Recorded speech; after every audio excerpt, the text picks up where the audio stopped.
On my 10th birthday, I insisted on having ice cream. My parents had to take me out to buy it. There was a car accident on the road, and only my elder brother Shane Jones and I survived with the protection of our parents. From then on, my elder brother hated me to the core. He took good care of my cousin, but he was cold and malicious towards me. He often asked me, "How come it wasn't you who died in the car accident?" As he wished, I had cancer and would die soon. Coming out of the hospital, the diagnosis paper in my hand sentenced me to death. It was unexpected but reasonable. I suddenly really wanted to tell my elder brother Shane that his wish was about to come true. Woody called me at that moment. "Cheryl, today is brother's birthday, aren't you coming back?" Woody Wilson was my cousin. She called me Cheryl but called Shane brother. Shane always called me by my full name but called her intimately Winnie. The degree of intimacy was clear at a glance. Every year on his birthday, I prepared gifts for him carefully, but he didn't seem to like them and casually threw them aside without even taking a look. However, I thought he would definitely like the gift this year. After all, he had been looking forward to it for so many years. "Well, I'll go back in a while," I answered. As I was about to hang up the phone, I heard Shane's cold and disdainful words. "Why do you ask a stranger to come here? It's a mood killer." Since the age of 10, I had been nothing more than a hated stranger to him. When I arrived at the Jones family's villa, it was already evening and the lights inside were shining brightly. Once upon a time, it used to be a warm harbor for me, but now I couldn't remember when was the last time I came back. Pushing open the door, the original laughter and joy came to an abrupt halt. Shane wore a birthday hat, and his face was smeared with pure white cream by Winnie. It looked funny and heartwarming. The memories of childhood began to come back. Before the age of 10, when my parents were still alive, every year on anyone's birthday, I stubbornly put cream on Shane's face. I arrogantly wrapped my arm around his neck and declared to everyone, "Shane is my elder brother, and no one is allowed to compete with me." Now, I had lost my elder brother, but he already had a new younger sister. Shane's face instantly sank when he saw me. "Who let you come? You are not welcome here." I knew I was not welcome without him saying it, but I still wanted to find an excuse to see him.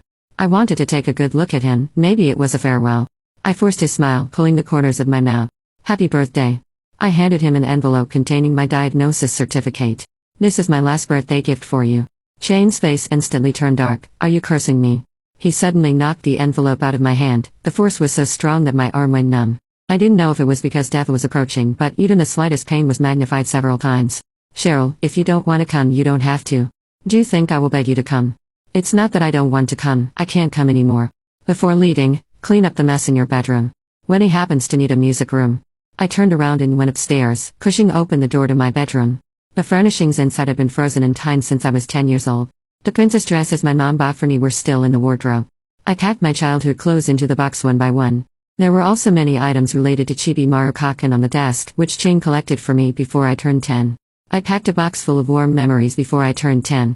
On the day of my death, they were there to accompany me, at least I won't be lonely and afraid. The suitcase was a bit heavy, my body was weak and I couldn't move it anymore. When I was going downstairs, I accidentally looked up and met Shane's gaze. I lost my footing, and the suitcase rolled down the stairs. The items related to Chibi Marukaken broke free from the constraints of the suitcase and shattered. Shane quietly looked at the mess on the ground, with turmoil in his eyes. "Cheryl Jones, you're cruel, you're really cruel. Get lost, don't let me see you again." I didn't care about the pain from the fall. I crawled and stuffed everything good and bad into the suitcase. Like a deserter, I escaped through the gate. It was raining heavily outside, but it was embarrassing for me to go back since I came out in a hurry. The door behind me opened. I turned around with hope, thinking that Shane would shelter me from the wind and rain like he did when we were children, and protect me by his side. But he just coldly threw the envelope I gave him into the rain. The paper was soaked, the ink was mottled, and it was unrecognizable. "Call the decorators tomorrow and renovate the entire bedroom." I couldn't tell if the water in my face was sweat or tears. I turned back and took a deep look at this place that had witnessed my joys and sorrows. Farewell. After getting out of the taxi, the rain outside was still drizzling. In the community, it was dark, with only warm lights shining from the residential buildings in the distance. After getting wet in the rain, I felt dizzy and cold, with my stomach churning. The house was empty, without any sense of home. It's okay, I still have them. I opened the suitcase and took out the things inside one by one. The items related to Chibi Marukaken had been damaged, and even the princess dresses were wet. I didn't cry when I knew the diagnosis, nor did I cry when I was kicked out by Shane, but now I couldn't control myself anymore. I curled up on the sofa, tears flowing like a bursting flood. I always greedily wanted to hold on to the warmth around me, but in the end, I struggled in vain. I still vividly remembered the sympathetic look from the doctor. "Cheryl, spend more time with your family, do what you want to do, and don't have any regrets." But I had long lost my family. In my life after the age of 10, only regrets remained. In a half-awake state, my stomach hurt uncomfortably. Before I could even run to the bathroom, I vomited a mouthful of blood. The bright red blood stung my nerves, as if it were the car accident from years ago. Back then, my brother and I were protected by our parents, surrounded by a sea of bright red blood. My parents had long been silent. I was scared and cried loudly. My elder brother tightly held my hand and said, "Cheryl, brother is still here, don't be afraid." He sang to me and told me stories. After being rescued, I still held his hand tightly and followed him closely. His leg was injured, but he still gave his hospital bed to me to sleep on even when he was on the trip. He sat aside and accompanied me. How does my dear brother, who used to take care of me so much, disappear in the following years? The blood awakened my terrible memories. The strong facade I put on during the day collapsed in an instant. I trembled as I picked up my phone, hoping to find some comfort. The phone was answered, but it was Winnie's voice that came through. "Cheryl, please, can you stop bothering brother? You caused him to lose his parents, but you can't help him with anything. Can you please stop causing him trouble?" I stood still, stunned as the phone was hung up at some point. It turns out that in his heart, I am just a troublemaker, a harmful person. I used to be the baby he held in his hands. He gave me my name, saying that he would treat me well for a lifetime. Feeling alternately hot and cold, my consciousness became a bit hazy and I fell onto the sofa. In a daze, a familiar figure broke in and anxiously and gently picked me up. His embrace was so warm. A deep and pleasant voice sounded in my ear. "Cheryl? Wake up, little dear, the sun is shining on your butt." I struggled to open my eyes, only to see the cold rental room. The conspicuous blood on the floor and the tightly closed door reminded me that everything just now was a dream. It was just a dream made by a dying lonely person. The day had already dawned. I touched my forehead and it was still very hot. I went to the hospital with a stiff body and was scolded by the doctor. "With your body, you dare to get caught in the rain, do you still want to live?" Although he had a stern face, I felt the long-lost warmth. The doctor asked me to stay in the hospital for 2 days for observation. When I went to go to the admission procedures, I coincidentally ran into Chang. Although he was wearing a mask, I still recognized him at a glance. He also saw me, and a hint of surprise flashed in his eyes. I suddenly felt a little scared. I was afraid that he really knew that I was going to die, and I was afraid I would be his trouble again. But I had a faint expectation. If he knew that I was going to die, would he be a little nicer to me, even just a little bit? I was lost in thought, as if it had been a long time, but it was just a moment. A delicate figure walked out of the pharmacy and approached him, holding his arm. "Brother, the medicine is ready, let's go." My aunt, Winnie's mother, also died in that car accident. Winnie's father quickly recovered from the pain and married a new wife. That family could no longer accommodate Winnie, so she moved to our house. 3 children supported that entire Jones family. After Winnie came, everything changed silently. Facing my crying and sobbing, my brother showed an impatient expression for the first time. "Cheryl, can you learn from Winnie and be a little more obedient and sensible? Can you give way to Winnie? This is what you owe her." Until I was 18 years old, he looked at me with disappointment all over his eyes when I came back in the morning, drunk and drinking of alcohol. "Cheryl, I have been kind to you, so from now on, you're on your own. In the future, don't say that you are my younger sister anymore. My younger sister is only Winnie." My nose twitched, and I lowered my head, feeling at a loss. Winnie whispered, "That person seems to be Cheryl. Is she also sick? Should we go and ask?" Chang snorted coldly from his nose. "Why do you care about her? It's all her own doing." All the random thoughts that had just arisen in my mind suddenly disappeared, and my heart felt like it had been hit by a heavy hammer. When I was a child, even if I just coughed lightly, he would worry if I caught a cold. Now, even I was very ill, he didn't even bother to ask. He really didn't care about me anymore. Feeling a cool sensation on my face, I raised my hand and realized that my eyes were wet. "Cheryl, it's okay. Just wait a little longer, just wait a little longer. Then you will be relieved." The food in the hospital was really bland, so I ordered takeout. I carried a lot of food and filled the table. The fragrant smell awakened my taste buds, and my hungry stomach finally found comfort. I picked up the chopsticks and filled them into my stomach one by one. When my stomach was full, my heart wouldn't feel empty.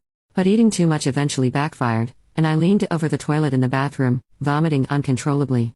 I sat on the bathroom floor recklessly until the nurse found me. She blamed me for not taking care of my body, while secretly getting me half of her stomach-nourishing porridge. "Miss, if you harm your body like this, your family will be worried." "Will Chang worry about me?" I inexplicably remembered what the doctor said that day. "Take good care of yourself, and you can live for another 2 or 3 years." But I had no reason to live on. My brother hoped me to die for years. On the day of discharge, the familiar little nurse chased after me. She handed me a talisman. "Miss, I don't know what you have been through. But if your parents were here, they would definitely feel sorry for you. So, even for their sake, you must take good care of yourself." The advice from an acquaintance was so precious at the end of life. Back home, looking at my pale face in the mirror, I thought I must keep decent at the end of my life. I put on makeup, and my complexion looked much better. Then I went to the mall. With the rise of online shopping, there were not many people in the mall. After browsing for a long time, I finally chose a white long dress. I was just about to take that dress when I heard a familiar voice behind me. Brother, this dress looks really nice, it must suit me well. It was such a coincidence that I ran into Shane and Winnie at the mall during work hours. Shane was a famous workaholic. When I was 15 on a weekend, I begged him to accompany me to the mall, but he sternly refused because of work. Now, he was strolling around with Winnie on a workday. When Winnie saw me, she calmly greeted me. Cheryl, what are you doing here? Her words might be unintentional, but they made Shane's face turn cold. I didn't pay attention to them, I just wanted to buy the dress and leave quickly. When Winnie and I both pointed to the dress, the salesperson kept apologizing. Sorry, this dress is the last one available. I was here first, so please wrap it up for me. I might not be able to go out tomorrow. I didn't want to be humble this time. Winnie didn't say anything yet, but Shane stood in front of me just like countless times in my memory. Cheryl, give the dress to Winnie. I looked up and stared into his indifferent eyes. Yes, I am the elder sister, so I should give in to her. Besides, I owe her. If it weren't for me, her mother would still be alive and she wouldn't have to act according to others, well, all the time. I said what he wanted to say first. A trace of unnaturalness flashed across his face, and he coughed. It's good that you know, hurry up and give the dress to Winnie. I pulled the corners of my mouth at him, probably laughing very ugly. I didn't remember how to laugh anymore. But so what? Shane, I won't do it. For so many years, I silently gave in to her every time, my clothes, my room, even my brother. Now, I had nothing. Shane obviously didn't expect me to refuse. He was stunned for a moment and wanted to say something else, but was stopped by Winnie. I had bought the dress I liked. But why am I not happy at all? As the days went by, my physical condition was getting worse. Buying a cemetery plot became part of my schedule. I had set my sights on the plot next to my parents' grave, but the price was too expensive and I couldn't afford it with my remaining savings. I wondered if Shane would give me some money, considering that I was about to die and fulfill his wish. When I arrived at the Jones residence, a grand banquet was being held inside. I originally wanted to back out, but Winnie with sharp eyes spotted me. She led me inside. I was wearing loose casual clothes, looking like a clown among the crowd of people in suits and formal attire. I hid on the balcony, watching Shane and Winnie standing together, toasting and chatting with others. It was fake to say that I was not envious. I blinked my eyes and turned to look at the night outside, silently thinking about when they would end. I didn't know when someone came up behind me. When I reacted, I was already enveloped in his shadow. After a few years of separation, Miss Jones seems to have lost weight. I looked at his eyes, a sense of despair filled my heart. I wanted to escape, but he blocked my way. Old acquaintances me, don't we catch up? The fear at the age of 18 swept over me. I kept retreating until there was no way to retreat. I took out a knife from my bag and waved it in front of me to stop him from approaching. It was just a backup because I was insecure, and I never thought it would become my lifesaver. But that person kept pressing on, the knife in my hand cut through his hand, blood flowing. Cheryl, what are you doing? Shane's roar sounded behind me, and he slapped me hard. Are you awake? I was like a drowning person, mouth open but unable to breathe. My mind was in a daze, and the fierce beast in my mind was about to break free from its cage. The man covered his hand, his face full of pain. I just wanted to say hello, but she suddenly went crazy and hurt me. Mr. Jones, you need to give me an explanation, otherwise. When he rushed over, seeing the situation here, she frowned and looked at me reproachfully. Cheryl, you have caused trouble for brother again. Trouble? I am a trouble. The gazes of the three people were like butcher knives, slowly torturing me with each cut. My head hurt, my stomach hurt, and I felt pain all over my body. Cheryl, what do you want me to do before you can be sensible? I wanted to cry, but I didn't know who to cry to. I wanted to get away from here. My stomach churned uncontrollably and I couldn't hold it in after a few attempts to suppress it. Crimson blood gushed out my mouth, staining my clothes in front of my chest.